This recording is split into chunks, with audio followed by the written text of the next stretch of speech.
FLN ಅನ್ನೋದು NEP 2020 ರಾಷ್ಟ್ರೀಯ ಶಿಕ್ಷಣ ನೀತಿಯ ಒಂದು ನಿರ್ಣಾಯಕ ಅಂಶವಾಗಿದೆ. ಇದು 2020-21ರಿಂದ ನಮ್ಮ ದೇಶಾದ್ಯಂತ ಹೆಚ್ಚು ಜಾರಿಯಾಗಿದೆ. ಅದರಲ್ಲಿ ಬೇಸಿಕ್ ಫಂಡಮೆಂಟಲ್ ಲಿಟ್ರಸಿ ನ್ಯೂಮರಸಿ ಅನ್ನೋದು ನಮಗೆಲ್ಲ ಗೊತ್ತಿದೆ. ಮುಂದಿನ ಬುನಾದಿ ಸಾಮರ್ಥ್ಯ ಅಂದ್ರೆ ಅವರ ಮುಂದಿನ ಸಾಮರ್ಥ್ಯ ಕಲಿಯೋದಕ್ಕೆ ಸಹಾಯ ಆಗುತ್ತೆ.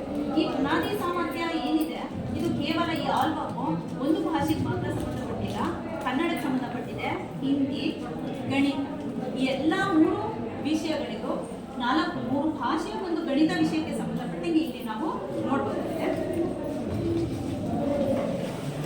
ಸ್ಟ್ರೋಕ್ಸ್ ಬರವಣಿಗೆ ಪ್ರಾರಂಭ ಆಗಬೇಕಾದ್ರೆ ಮೊದಲು ಮಕ್ಕಳಿಗೆ ನಾವು ಹೇಳ್ಕೊಡೋದೇ strokes.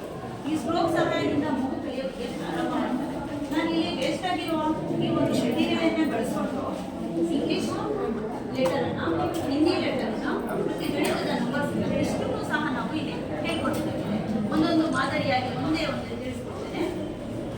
Standing line, speaking line, ಹಾಗೆ ಹಿಂದಿಯಲ್ಲಿ ನಾವು ಗಡಿ ಅಂತ ಹೇಳ್ಕೊಡ್ತೀವಿ.